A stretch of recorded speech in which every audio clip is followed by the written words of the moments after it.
last century, some 75% of crop varieties have been lost, according to the UN's Food and Agriculture Organization. They say that we now rely on just 3 crops, wheat, rice and maize, for 60% of our calories. And poorer countries are almost twice as dependent on these cereals as richer nations. But are we relying on too few crops?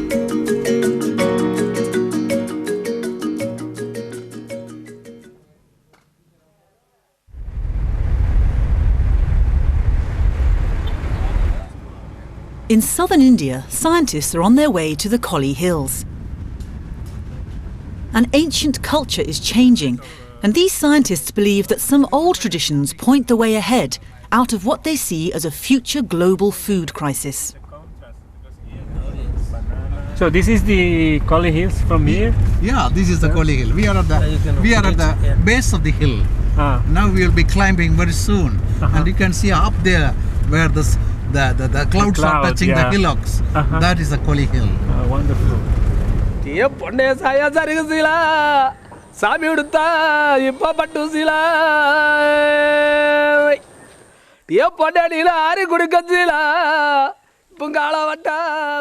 The Collie Hills are mountains of the Eastern Ghat Range in Tamil Nadu. Nearly 40,000 people eke out a living high above the plains.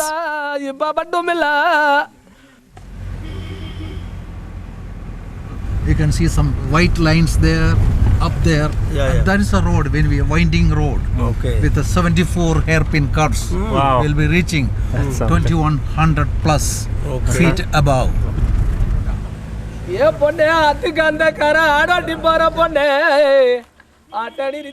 the 1960s, when the road was built, they were all but cut off from the land below.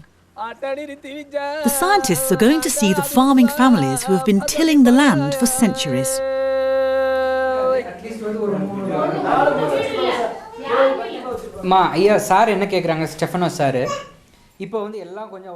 They are beginning to have some success in a project to reintroduce a once popular grain, millet. But it's not easy. Millet has been neglected by science and is of little commercial value. Many farmers have switched to cash crops, using the money to buy cheap rice. Although globally now a minor crop, millet is both highly nutritious and very tough. Millet could help provide secure food for the future around the world, especially with the threat of climate change. First of all, I think the environments are going to become more unpredictable, so we need crops that are going to be safe, therefore food security rather than food production and yield. And then I think we're going to have environments in which those crops that are grown locally, we're going to provide food for more than just that local population. They're going to have to feed a wider range of people. And we can't rely on importing and moving crops around the world indefinitely. I think we have to be more reliant on locally sourced foods. Millet was once the main source of nutrition for farmers and their families in the Collie Hills. Their forefathers grew much of the area under these crops. This was the only food crop they can depend on. That time there was no communication system, there was no public distribution system. So this was the only dependable crop for them which can be grown in their hill. But the experts worry that traditional knowledge of how to grow it is in danger of dying out. If we see the farmer who is more than 50 or 60, he is certainly still, recalling in his memory about the traditional farming system. Whereas when we interact with the younger girls or boys or younger youth, they really doesn't know about the farming system of millets. I would say it's a kind of cultural erosion. Just 4 kilometres from the millet project, scientist Dr. Balakrishnan from the Swaminathan Foundation is meeting farmers who grow only cassava, also known as tapioca.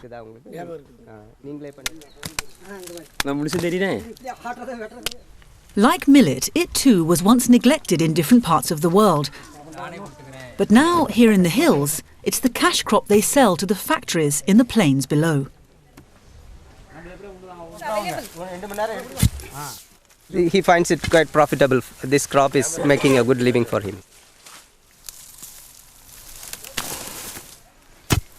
ஒரு 10 வருஷத்துக்கு முன்னாடி சிறுதானியங்கள் பயிர் பண்ணியிருக்கீங்களா? இல்லைங்க, அது 20 வருஷமா ஆகிடுச்சு.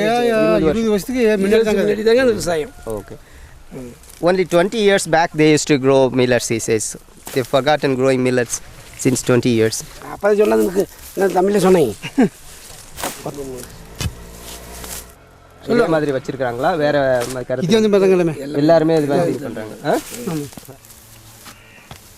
Nobody in his village, he says, is willing to go to other crop.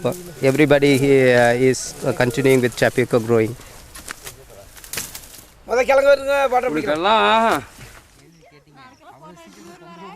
Crops like millet were the victim of a hugely successful drive to end hunger in countries like India. 40 years ago, the Green Revolution saw money and resources poured into a few crops like wheat and rice to increase output. Now we have to develop these farmers' rights resource centers is also equally important. Once you develop this kind of 4 banks, the gene bank... Professor M.S. Swaminathan was at the centre of that revolution. But even then he could see the danger ahead in relying on very few crops. He wants farmers to grow a wide range of crops. So I cautioned our farmers, and single varieties, genetic homogeneity, these were the words I used, will increase genetic vulnerability to pests and diseases. Therefore, you must have varietal diversity, you must conserve agrobiodiversity. These are all in print 1968 January. Despite these warnings, the last 40 years have seen the major crops throughout the world mopping up almost all research and development spending. If I'm a government and I say, I'm going to spend $1 million of research on rice, I know I'm going to get some return on it because it's a major crop. So even if I improve the yield by 0.1%, it's going to have a global significance. If I take a marginal crop, which somebody tells me is going to be important in the future, but I've got no evidence for that, and I spend £1 million, I don't know if it's going to produce, even if it produced 10 times the yield, what's the global significance of that? Unless we've got a market for it, unless there's a promotion for it, that £1 million is going to be much more difficult to defend.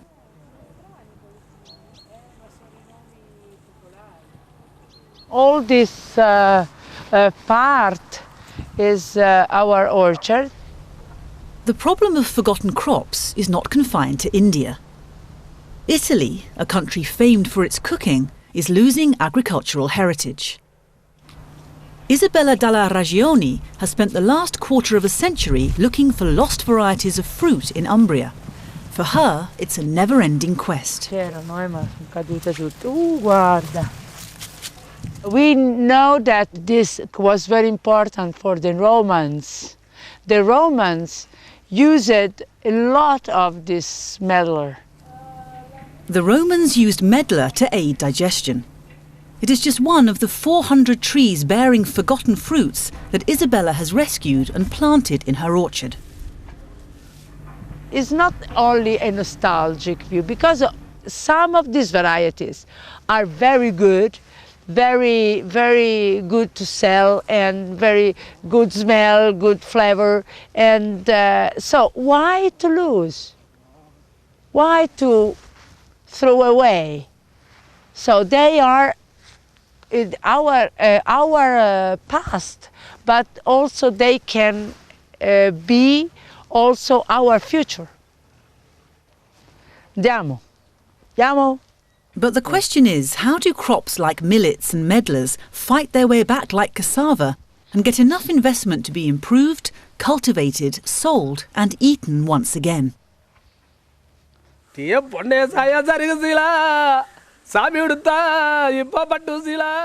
in the Collie Hills, many farmers had given up their traditional but reliable millet for the short-term benefits of the cash crop cassava. But cassava has its problems. Cassava needs certain amount of rainfall distribution for developing tuber and tuber enrichment. So it will be unfavorable to cassava. It will be favorable shift to millets. So the millets are suited to very adverse situations, both in terms of soil fertility as well as the water availability. And on the ground, progress has been made, with 30 of the 250 villages in the hills growing millet again. Oliver King has been there for 10 years and has helped it happen. What's more, millet's advantage over rice is its higher nutritional value. All these millets are rich in vitamins, minerals and also folic acid. The folic acid is very essential for younger children, especially under 3 years old. But scientists are aware of a major drawback. It's very labour intensive. Now she's pounding, she's going for pounding now.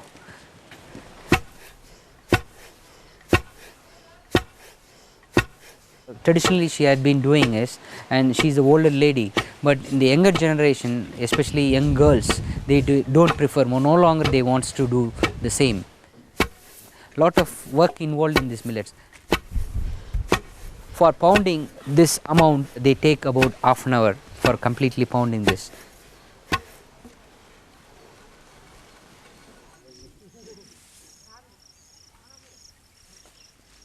Scientists realise that asking farmers to grow millet for their own good is not enough. They must sell it for cash too. That's the dilemma. See, we can't be just evangelists and tell them if tapioca gets some more money, then they are poor. They want to have a little more money, not only money but assured market. That is why, Swaminathan Foundation, especially with reference to this particular issue, they're creating an economic stake in conservation is very, very important. We want the farmer, instead of selling his raw harvest at a low rate, want to enhance its value by various processing methods for which we are supplying them various machineries. We are giving them capacity, increase the capacity for processing them, train them for this particular thing, and then we have created a market linkage for them so that they can bring out their own entrepreneurship and enhance it.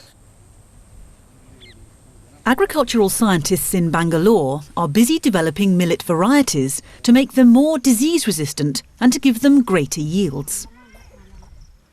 We have developed the production technology, but we are trying to fine-tune it, keeping the objective of minimizing the cost, enhancing the productivity, so that the farmers is benefited by growing this crop. Experts complain that millet lacks investment.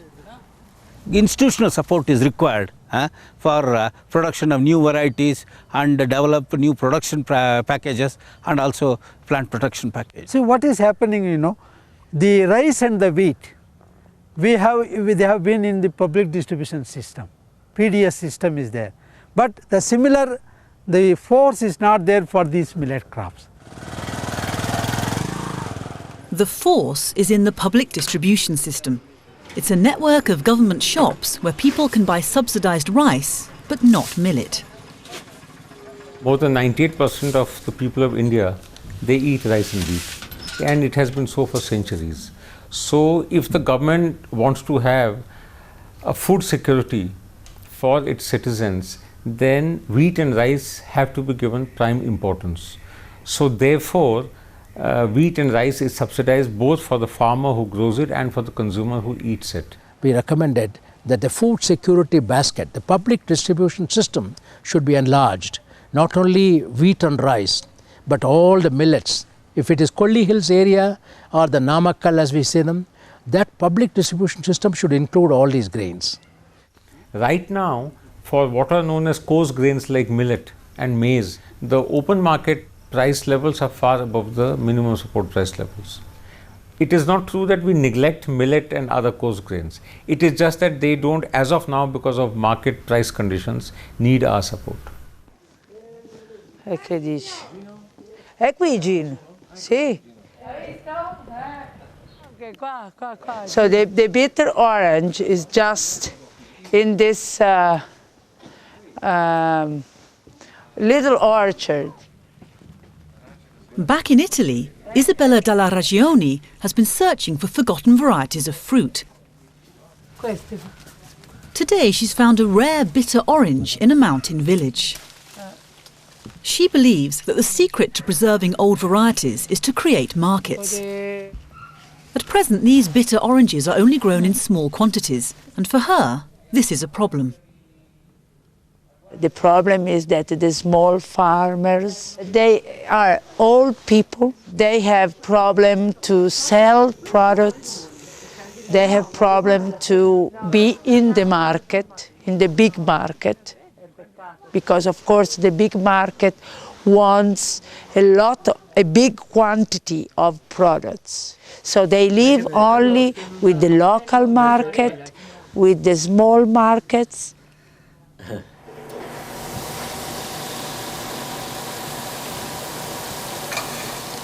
Molecular analysis could help these varieties in the future.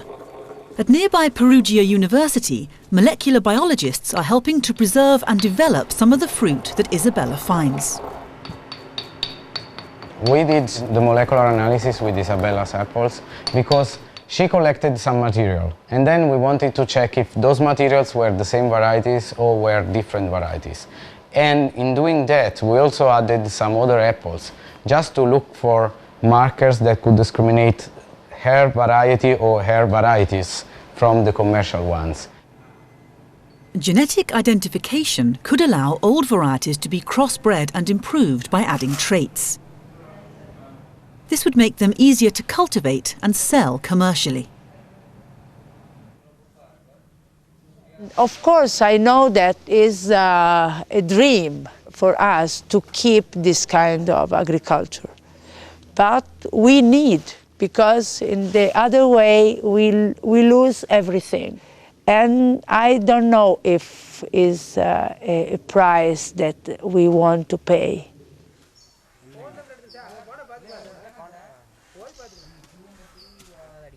Back in the Collie Hills, Oliver King is talking to another cassava farmer who is not sure he wants to pay the price.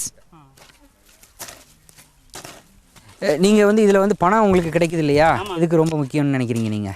பணம் என்ன செலவுக்கு ஆகுதுங்க வேற என்ன myself he says money is very important in his life because he has to maintain his family, getting the better clothes and for the construction of his home, getting rice from the public distribution system, and also for the festival time, you know, he requires a lot of money.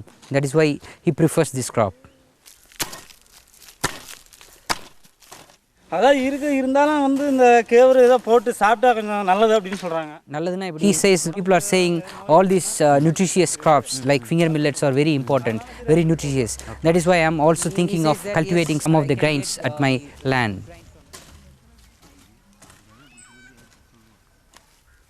வந்துங்க மாடு ஆடுலாம் நிறைய இருந்துச்சுங்க. பட்டி அடிப்போம். பட்டி அடிச்சு இந்த எருவெல்லாம் போடுறதுங்க. அது போட்டோம்னா கொஞ்சம் நல்ல சத்து இருக்கும். He is also looking for the alternative system, especially millets, because the day by day the nutrition in the soil is depleting now because they have been cultivating for about 10 years. So now the productivity in the tapioca is also declining now. So that's an important message he is delivering to us.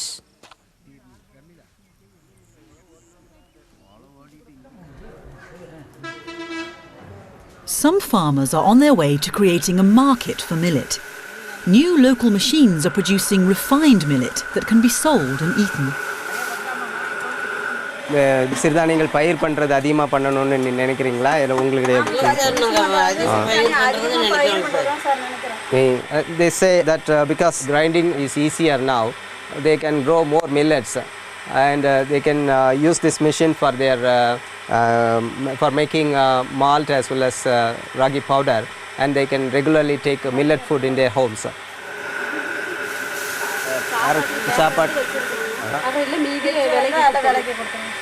They are consuming themselves a small amount and then there is material they are selling it in the supermarkets, and through the supermarkets they make profit.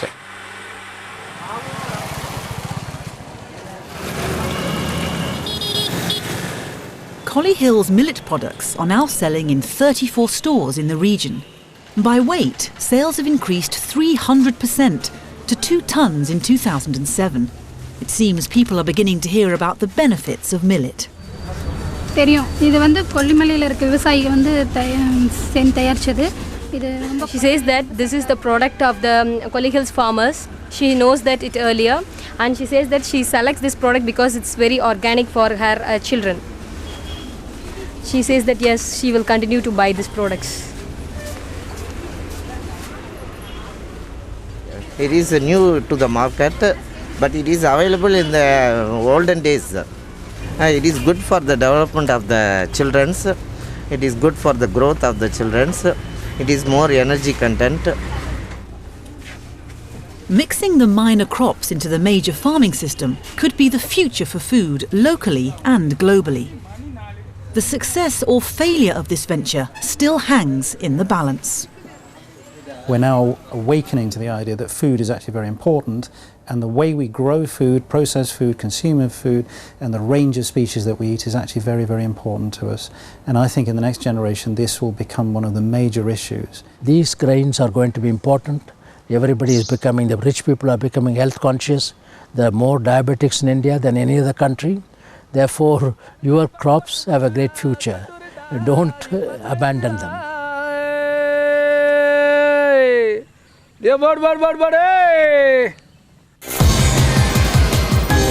To find out more or comment, visit tve.org/earthreport.